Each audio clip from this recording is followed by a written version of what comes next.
ചൈനയും പാകിസ്ഥാനും തമ്മിലുള്ള ബന്ധം വെച്ച് നോക്കുമ്പം നാച്ചുറലി ഒരു റീറ്റാലിയേഷൻ വരാൻ ചാൻസ് ഉണ്ട്. പക്ഷെ എന്നോട് ചോദിക്കുകയാണെങ്കിൽ എനിക്ക് തോന്നുന്നില്ല ഇന്ത്യ സർ ഉപയോഗിച്ച പോലെ വെള്ളം കൂടി മുട്ടിക്കും എന്നുള്ള ഒരു തോന്നുന്നില്ല. ഇതൊരു ടോക്കൺ മെഷറാണ്, ഒരു ഡിപ്ലോമാറ്റിക്, നമ്മൾ പറയുക എസ്കലേഷന്റെ ഒരു സ്റ്റെപ്പാണ്.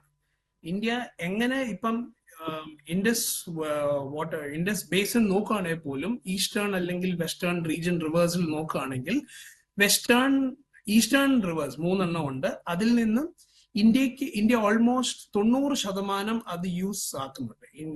ഇൻഡസ് വാട്ടർ ട്രീറ്റി അനുസരിച്ച് സട്ലജ് ബീസ് റവിയിൽ നിന്നും ഇന്ത്യക്ക് ആവശ്യാനുസരണം വെള്ളം എടുക്കാനുള്ള അനുവാദം ഓൾറെഡി ഉണ്ട്. എവിടാണ് ഇത് പ്രശ്നം വരുന്നതെന്ന് വെച്ചാൽ വെസ്റ്റേൺ ഇതിലാണ്, അതായത് ഇൻഡസ്, ജീലം, ചെനാബിലാണ്. അവിടാണ് ഇന്ത്യക്ക് യൂസ് ചെയ്യാൻ പറ്റുന്നത്. പക്ഷെ ഇന്ത്യ വേണ്ടുവോളം ആ റിവേഴ്സ് യൂസ് ചെയ്തിട്ടില്ല. ഇനിയും ഇന്ത്യക്ക് ഈ നമ്മൾ പറഞ്ഞ പോലെ ഇപ്പം സാറ് പറഞ്ഞ വേർഡ് യൂസ് ചെയ്യണം, വെള്ളം കൂടി മുട്ടിക്കാനാണെങ്കിൽ ഇന്ത്യക്ക് ഒന്നെങ്കിൽ ഡാംസ് കൺസ്ട്രക്ട് ചെയ്യേണ്ടി വരും, അല്ലെങ്കിൽ ഡൈവേർട്ട് ചെയ്യേണ്ടി വരും. രണ്ടാണെങ്കിലും വളരെ വളരെ ഫിനാൻഷ്യൽ കോസ്റ്റ് മാത്രമല്ല സമയവും എടുക്കുന്നുണ്ട്. ഒരു ഡാം എന്ന് പറയുന്നത് തെഹ്രി പോലെ ഒരു ഡാം ഇപ്പം കൺസ്ട്രക്ട് ചെയ്യാനാണെങ്കിൽ മിനിമം നമുക്ക് വേണ്ടിയത് 10 വർഷമാണ്. ഡൈവേർട്ട് ചെയ്യാനാണെങ്കിൽ നമുക്ക് ഇപ്പം റിവർ ഫ്ലോ ഡൈവേർട്ട് ചെയ്യാൻ, ഇപ്പം പാകിസ്ഥാനിലോട്ട് പോകുന്നത് അങ്ങനെയല്ലേ നമ്മൾ കൗണ്ടർ മെഷേഴ്സ് ചെയ്യുന്നത്. പക്ഷെ അങ്ങനെ ചെയ്യണമെങ്കിൽ പോലും നമുക്ക് ഓൾട്ടർനേറ്റ് പാത്സ് വേണം. അങ്ങനെ പൊതു പബ്ലിക് നോളജിൽ അങ്ങനെ ഒരു പ്ലാൻ ഇതുവരെ ഇന്ത്യക്ക് ഉള്ളതായിട്ട് അറിയില്ല. ഒരുപക്ഷെ ശ്രീനിവാസൻ സാറിന് അറിയായിരിക്കും ബെറ്റർ, കാരണം അല്ലെങ്കിൽ ബാക്കിയുള്ള എക്സ്പേർട്സിന് അറിയായിരിക്കും.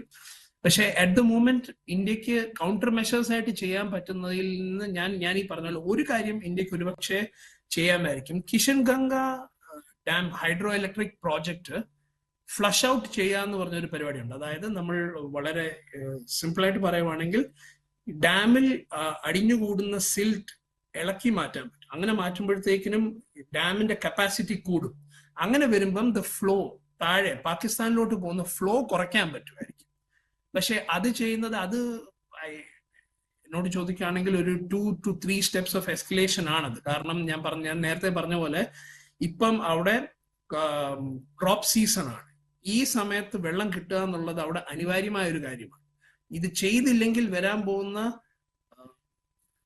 ഡബിൾ അല്ലെ ട്രിപ്പിൾ എഫക്ട്സ് എന്ന് പറയുന്നത് വളരെ വളരെ അധികമായിരിക്കും. ഇന്ത്യ ഒരുപക്ഷെ ഇപ്പം ആ സ്ട്രാറ്റജി എടുക്കത്തില്ലായിരിക്കും എന്ന് എനിക്ക് തോന്നുന്നത്.